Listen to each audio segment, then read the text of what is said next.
miyaanay ahayn yaabkiisa abubakar asidiiq oo isaga shakiyey inuu munaafiq yahay.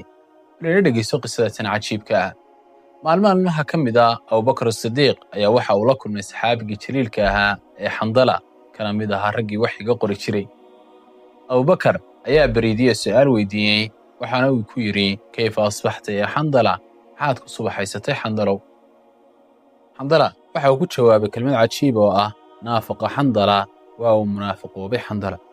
hadalka isaga ah abubakar asidiiq aad ayuu uga yaabay, sababtoo ah xandala wuxuu ka mid ahaa raggii waxyiga qori jiray ee qur'aanka nebiga ka qori jiray.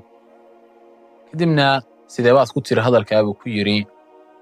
waa uu sababeeyey xandala. waxa uu yidhi, markaan rasuulka ilaahay la joogno ee uu inooga sheekaynayo jannada iyo naarta, waxaad ma mooddaa jannada iyo naarta inaan aragno oo iimaanka iyagu sare ayuu u kacaa. laakiin markaan nebiga ka soo tagno ee aan dumarka iyo ciyaalka ee adduunyada dhex gallo, waxaad ma mooddaa wixiiba inaan iska ilowni.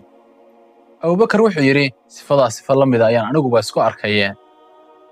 balinakiin rasuulka ilaahay u tagnee oo su'aalle waxa ay tahay. waa isa soo raaceen, waxay u yimaadeen rasuulka ilaahay, waxay uga sheekeeyeen dhacdada iyada ah iyo arrintaasi qaabka ay iyagu u dareemeen.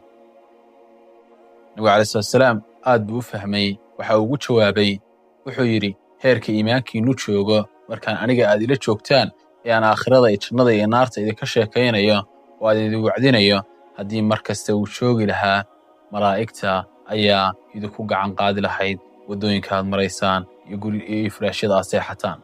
laakiin saaca bisaaca, saacadna adduunyadaada u shaqayso tabco, saacadna aakhiradaada u shaqayso. waa halkii naskii kale uu ka ahaa, aakhiradaada ugu shaqayso sidii inaad berri dhimanaysid, adduunyadaadana ugu shaqayso sidii weligii qof noolaanaya. aad baa u mahadsantihiin.